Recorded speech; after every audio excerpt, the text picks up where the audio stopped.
Okay, so that concludes the first phase of our 12-step journey.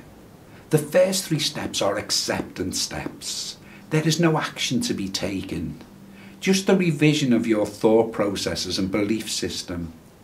Remember, a belief is neither right nor wrong, good or bad. It is simply an idea you hold to be true.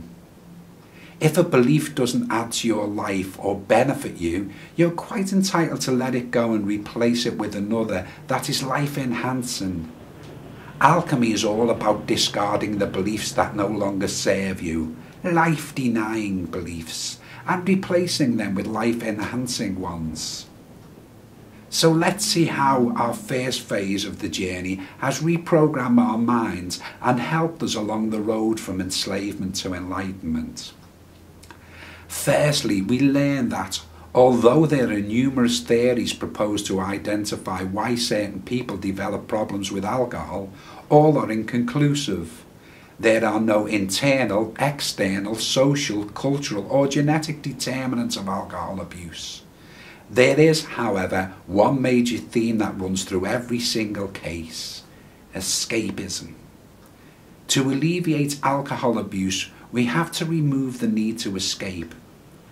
By educating and cultivating the mind and transforming our mental debris into insight, we banish the threat of the sobriety saboteurs, fear, pain, futility and guilt, and disable the need to escape.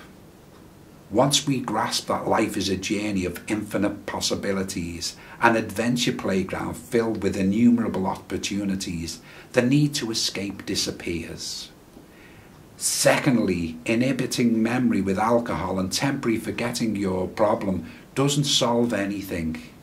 Continually denying your troublesome issue leads to repression, a mechanism whereby your problems are banished to the realms of the unconscious. Although hidden from sight, they are not dead and buried. They are buried alive and must find a means of expression. Unresolved issues will always return to mount an assault on your life that is both bewildering and destructive. Phobias, severe mood swings, irrationality, paranoia, unpredictability, aggression, neurosis and psychosis. The model of this story is as follows. The most effective way to escape your problems is to solve them. Next, we learn that using language effectively is a key variable in the process of radical transformation. Refrain from using language in a way that programs your mind in an inhibiting manner. Negative language leads to corrosive inner dialogue, which in turn leads to life-denying behavior.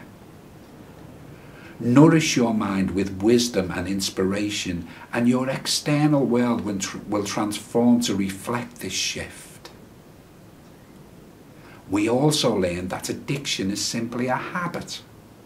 By definition, rather than being something we are powerless over, a habit is something we have formulated, a sequence of internal and external events we have devised in response to a specific stimulus.